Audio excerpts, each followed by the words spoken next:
Welcome back to WSE English Story, where learning English becomes an unforgettable adventure. Dear learners, today we begin a journey into the heart of one of the most unique universities in the Ivy League, a place where innovation meets tradition, and where dreams have turned into discoveries that changed the world. This is the story of Cornell University, a school that dares to be different. Unlike many of its Ivy League brothers, Cornell was not built only for the elite. From the very beginning, it was imagined as a home where anyone could find opportunity, no matter their background, no matter their beliefs. It carried a bold promise: to combine practical knowledge with high ideals, to give wings to invention while still holding on to the Ivy spirit of excellence. In this episode, you will not only improve your English, but you will also walk through the trials and triumphs of Cornell's creation. You will feel the struggles of its founders, the doubts, the conflicts, and finally, the victories that shaped it into a global force for knowledge and innovation. And as always, if you'd like to support our work, you're welcome to like, comment, share, or join us. Your support means a lot and helps us keep bringing meaningful stories to life. So, get ready. This is not just the story of a university. It is a story of courage, of vision, and of a dream that became greater than anyone first imagined. Let's begin the journey. The mid-19th century in America was a time of great change and turmoil. The Civil War had just shaken the nation to its core, leaving deep wounds of division and loss. At the same time, the United States was expanding westward, full of energy, ambition, and restless hope. Industry was rising, new machines were transforming farms and cities, and new ideas about freedom, equality, and opportunity were spreading. It was into this world that the dream of Cornell University was born. The man behind its name, Ezra Cornell, was not a traditional aristocrat or scholar. He was a farmer, a self-made businessman, and an inventor who built his fortune with telegraph lines. Ezra believed deeply in hard work, practical skills, and knowledge that could be applied to improve everyday life. For him, education was not something that should be locked away for the privileged few. It should be wide, accessible, and useful to anyone with the desire to learn. But Ezra Cornell was not alone. Standing with him was Andrew Dickson White, a man of classical learning, a visionary educator, and a strong believer in the humanities. Where Ezra brought the spirit of practicality, White brought the wisdom of tradition. Together, they formed an unusual partnership, uniting two worlds that often seemed to stand apart: the practical and the classical, the farm and the library, the workshop and the lecture hall. The state of New York also played its role. Through the Morrill Land Grant Act of 1862, the government encouraged the creation of universities that combined agriculture, science, and classical studies. This law offered land to states to fund such schools, and it opened the door for Cornell to rise. In 1865, when the charter was signed, Ezra Cornell made a bold promise: "I would found an institution where any person can find instruction in any study." These words were radical. In a time when many universities excluded women, limited access by race or religion, and placed barriers on who could learn, Cornell's declaration sounded revolutionary. The early campus was set on a hill overlooking Ithaca, New York. The land was beautiful but wild, with rolling fields and sweeping views of Cayuga Lake. It was a place both challenging and inspiring, a natural stage for a new vision of education to take root.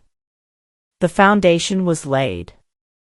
But as history shows, bold dreams rarely come without conflict.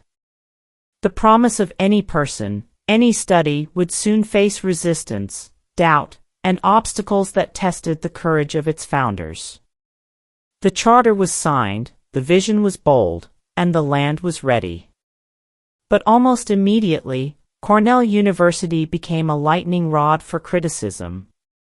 Ezra Cornell's promise, any person, any study, was more than inspiring, it was threatening to the established order of higher education. Many older institutions, shaped by centuries of tradition, looked at this idea with deep suspicion. For one thing, Cornell dared to admit students from a variety of backgrounds. In the mid-19th century, most elite colleges were closed doors for women, people of different faiths, or those without wealth. Ezra Cornell's dream challenged those walls, and critics mocked it as unrealistic. Could a single university really welcome both the son of a farmer and the child of a senator? Could a school truly unite the study of Greek poetry with the teaching of modern engineering? To many, the idea sounded chaotic, even dangerous. Even Andrew Dickson White, though deeply supportive, faced skepticism. His fellow scholars feared that by opening the doors so wide, Cornell would lower the quality of education. They worried it would become a place of confusion, where too much freedom would drown out serious learning. In newspapers and in political debates, critics labeled Cornell the godless institution, pointing to its non-sectarian nature. At a time when many schools were tied strongly to religious denominations, Cornell's refusal to bind itself to a single church was scandalous. Financial struggles soon added to the pressure. Though Ezra Cornell had pledged his fortune to the university, building a great institution required more than one man's wealth. Constructing classrooms, hiring faculty, and equipping laboratories demanded enormous sums. Skeptics sneered that Cornell would collapse before it even had the chance to grow. The challenges were not only external. Within the university, the vision itself was difficult to translate into reality. How do you design a curriculum that truly covers any study? How do you attract brilliant professors when other schools are older, richer, and more prestigious? How do you protect academic freedom in an age when freedom of thought itself was controversial?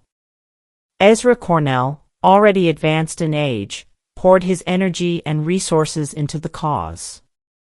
Yet he was mocked as a dreamer who would waste his fortune. Critics whispered that he was building a school that would never stand, a castle in the clouds. Meanwhile, Andrew Dickson White carried the burden of defending the university's intellectual credibility. He fought for recognition, traveled to recruit top scholars, and tried to convince the public that this experiment in higher education was not madness but genius. And above all, there was the pressure of expectation. If Cornell failed, it would not simply mean the loss of money or reputation. It would mean the collapse of an ideal, that education could belong to all, not only to the privileged. At this stage of the story, Cornell stood at a crossroads. The dream had been planted, but the soil was rough, the winds were harsh, and the roots had yet to go deep. Would this bold experiment survive? Or would the weight of tradition, criticism, and fear crush it before it bloomed? The year was 1868. On the hill above Cayuga Lake, the first group of students walked through Cornell's gates. They came from farms, towns, and cities, many carrying little more than determination and hope. For them, Cornell was more than just a school, it was a chance to rise, to learn, and to carve a path in a world that often shut its doors. Ezra Cornell and Andrew Dickson White knew this moment was fragile. The critics were still watching, waiting for failure. White worked tirelessly to gather brilliant professors who shared the dream of freedom in learning. He convinced scholars that here, they could teach without fear of rigid dogma, explore new sciences, and guide students eager for more than tradition. Slowly, laboratories and libraries began to take shape. But the struggle was constant. Financial shortages pushed the university to its limits. Ezra Cornell invested heavily from his own fortune, but building a university was like pouring water into sand, it always demanded more. His health weakened under the strain, and he endured ridicule from those who mocked him as a foolish old man wasting his wealth on an impossible project. The academic community, too, tested Cornell's strength. Other Ivy League schools dismissed it as a farmer's college, unworthy of serious attention. Yet the very students who entered those first classrooms carried the power of the promise. Here, they could study agriculture alongside law, mechanics alongside literature, chemistry alongside philosophy. It was messy, yes, but also alive, bursting with energy that could not be confined. And then came one of the boldest steps. Cornell opened its doors to women. In 1870, just 2 years after its founding, it became the first Ivy League university to admit female students. For the era, this was shocking. Some called it dangerous, others laughed at the idea that women could handle advanced education. But Cornell stood firm, and young women who hungered for knowledge walked the same paths as their male peers. It was a quiet revolution, one that whispered of a future where equality might truly exist. In these early years, Cornell also began attracting students from abroad, including the first Chinese student to enroll at an American university. Imagine the courage it took to leave one's homeland and travel across the ocean to a small hill in New York. Cornell, in its infancy, was already becoming a global beacon, proof that learning could bridge nations, cultures, and languages. Yet, for all these small triumphs, the burden remained heavy. Ezra Cornell watched his fortune drain away, and his health continued to decline. Doubts haunted him. Would the university endure beyond his lifetime? Would his vision survive after he was gone? Here, the story deepens into a very human struggle. It is easy to admire grand buildings and successful alumni, but behind every institution is the quiet pain of sacrifice. Ezra Cornell was willing to give everything for a dream that others ridiculed. Andrew Dickson White endured endless criticism for building a school not tied to a single faith, not bound by a narrow vision. Both men knew they were planting seeds for a harvest they might never live to see. And this raises a question, dear listeners: have you ever worked for something so big, so distant, that you might not live to see its fruits? How does it feel to labor for a vision that belongs more to the future than to yourself? Cornell's first journey was exactly that, a battle to keep the dream alive long enough for it to take root. The next stage would bring even greater trials, where the cost of such vision would test the very soul of the institution. By the early 1870s, the dream of Cornell University stood on shaky ground. The classrooms were full, the vision was alive, but the foundation was fragile. Money was short, criticism was loud, and Ezra Cornell himself was growing weaker. The irony was sharp. The man who had given everything to create the university was now falling into financial ruin. Ezra had invested nearly his entire fortune, millions by today's standards, into buildings, faculty, and land. To many outsiders, he seemed reckless, almost mad. Why throw away a lifetime's wealth on untested ideas, on students who might never thank him, on a dream that might crumble the moment he was gone? And crumble it nearly did.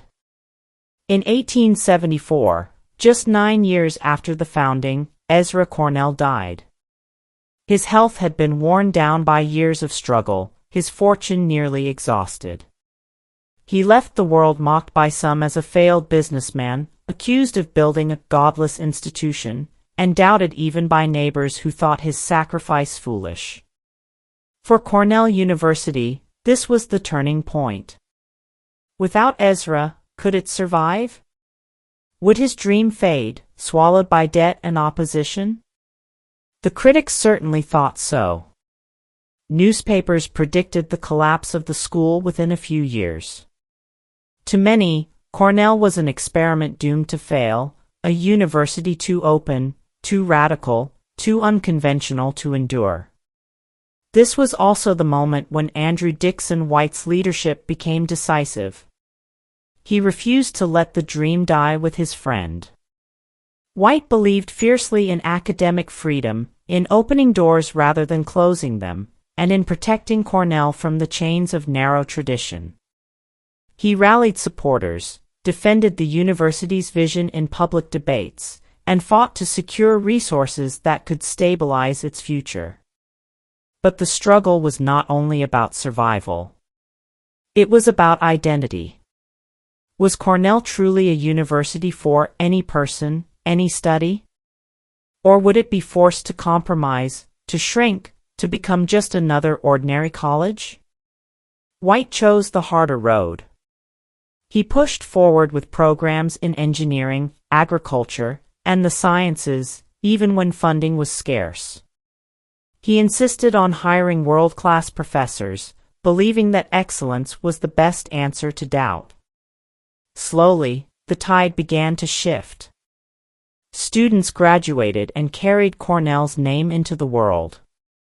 Their success became living proof that the vision worked. Donors began to see value in the experiment. The idea of a university not bound by a single faith or class, but open to diversity and new thought, began to earn respect. Still, the memory of Ezra's sacrifice hung heavy over the hill at Ithaca. His death was not the end, but it was the moment of truth. It forced Cornell to decide whether it would live or die. And in that decision, the university discovered its resilience. Here lies the symbolic turning point. A man gave everything he had, even his peace, for a dream he would never see fully realized. His loss was heartbreaking, but his sacrifice planted something unshakable. Out of the grief, Cornell University grew stronger. Out of ridicule, it built reputation. Out of near collapse, it found new life. This was the moment when the experiment transformed into an institution. It was no longer simply Ezra Cornell's dream. It was a legacy now carried by professors, students, and supporters who refused to let it vanish. And so the story moves forward, not into ease, but into even greater challenges. For the Hilltop University, the greatest test was still ahead, proving itself not only as a survivor, but as a leader among the great universities of the world. The years after Ezra Cornell's death were the hardest trial. Without his presence, the university seemed like a ship in stormy seas. Andrew Dickson White remained at the helm, but the storms kept coming: financial instability, cultural suspicion, and relentless attacks from traditionalists who could not accept Cornell's open vision. What made this struggle so dramatic was the question of sacrifice. Should Cornell compromise, narrow its scope, and align itself with convention to ensure survival? Or should it remain true to Ezra's radical promise, any person, any study? This choice was not theoretical. It carried consequences. Money would flow more easily if Cornell tied itself to a church, as most universities did at the time. Respectability would come faster if it limited admissions to the wealthy elite. Recognition would grow quicker if it focused only on classical education, like Latin and Greek, instead of spreading into the sciences and practical fields. But White, carrying Ezra's spirit, refused. He chose the harder path. Cornell would not compromise its soul for comfort. The cost of that choice was steep: more ridicule, more poverty, more fear of collapse. But in those sacrifices lay the seed of greatness. The university also faced a cultural firestorm. In the 1870s, when Charles Darwin's theory of evolution was still shocking the world, Cornell openly welcomed discussion of it. In other colleges, such debates were forbidden, silenced by religious dogma. At Cornell, professors and students explored new ideas without fear. This openness branded the school as godless in public opinion, and preachers thundered from pulpits that the institution would corrupt young minds. And yet, this very courage made Cornell different. It became a place where truth was not dictated but discovered. That spirit came at a price. Students were mocked for attending, professors were targeted in the press, but it also created a reputation of fearless inquiry. Even on campus, the sacrifices were visible. Buildings were few and plain compared to the grand halls of Harvard or Yale. Students sometimes lived in tough conditions, with mud roads and unfinished dormitories. Faculty worked for lower salaries than at rival universities, driven not by comfort but by conviction. It was not an easy life, but it was a chosen one. At this climax, the weight of sacrifice pressed hardest. Ezra had given his wealth and health. White had given his career to constant defense and public battle. Faculty had given security for freedom. Students had given comfort for opportunity. The entire community had chosen to bear ridicule for the sake of something bigger than themselves. And the choice was this: to live for the future. To believe that one day, these sacrifices would build a university that would not just survive, but shine as a light of innovation and knowledge. Looking back, we can feel the emotional intensity of this moment. Imagine standing on the Ithaca Hill in those days, the wind whipping across Cayuga Lake, the buildings few and humble, the critics loud in the distance.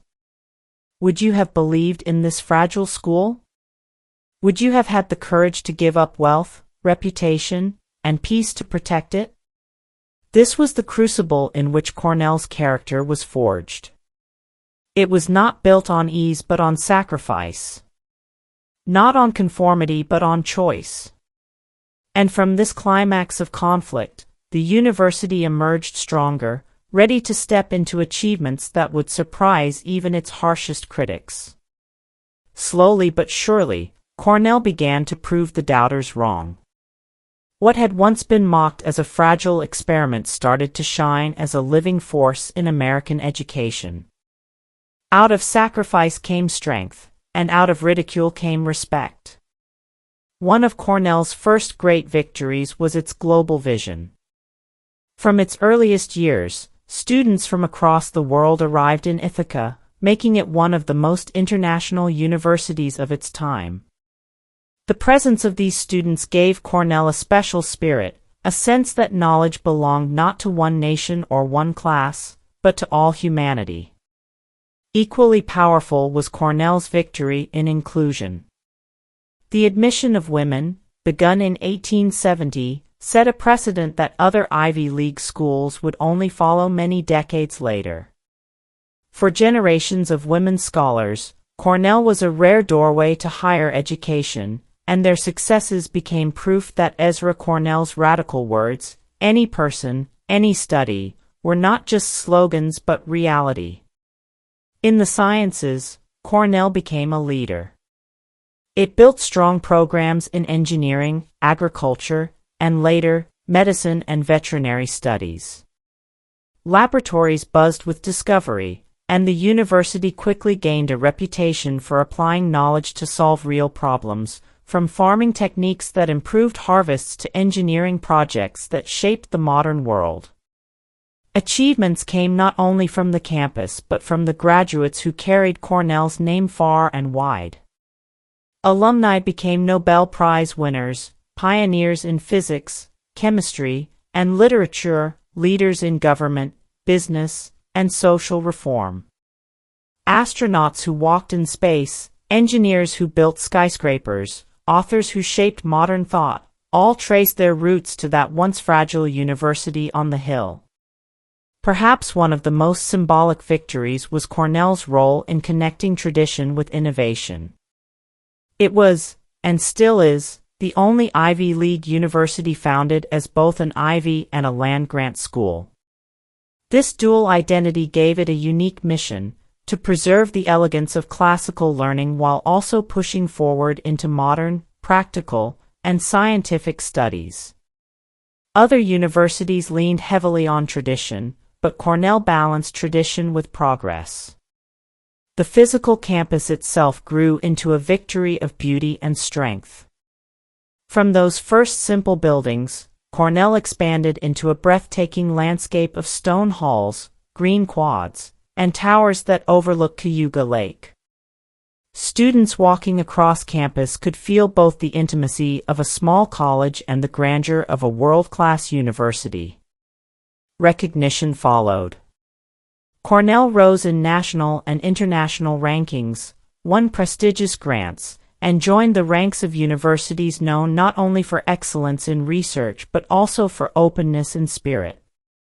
Its courage to stand apart from the beginning gave it a permanent identity, a university unafraid to innovate, unafraid to include, unafraid to believe that knowledge belongs to everyone. When we look at these victories, we must remember how close it once came to collapse. Every achievement, every honor, every discovery stands on the sacrifices of those early years.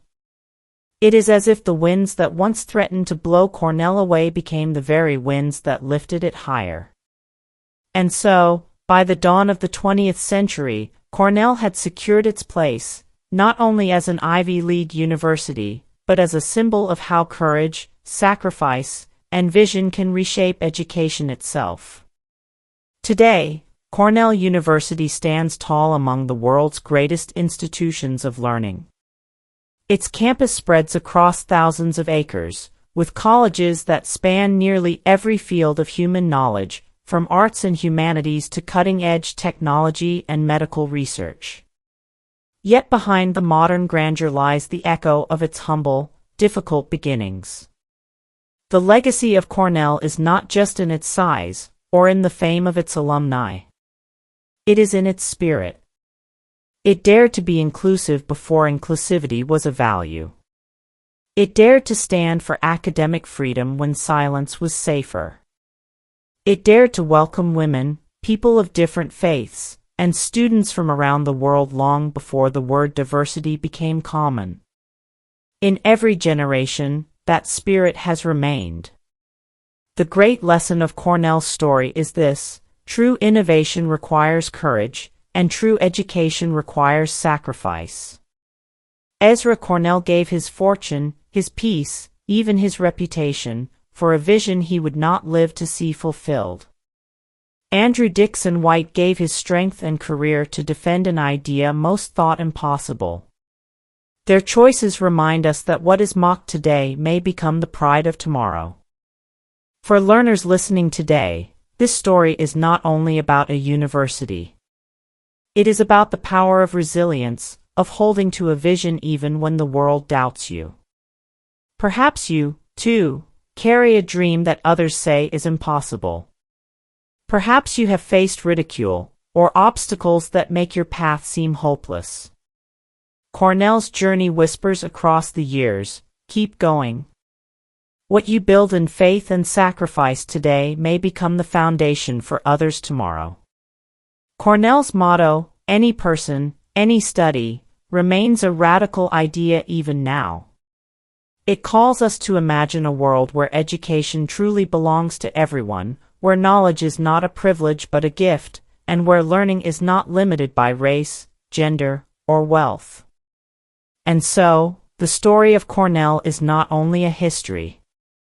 It is a legacy, a living reminder that when courage meets vision, and sacrifice meets perseverance, the impossible can become real. As we prepare to close this journey, I leave you with a question: what dream in your own life is worth the sacrifice?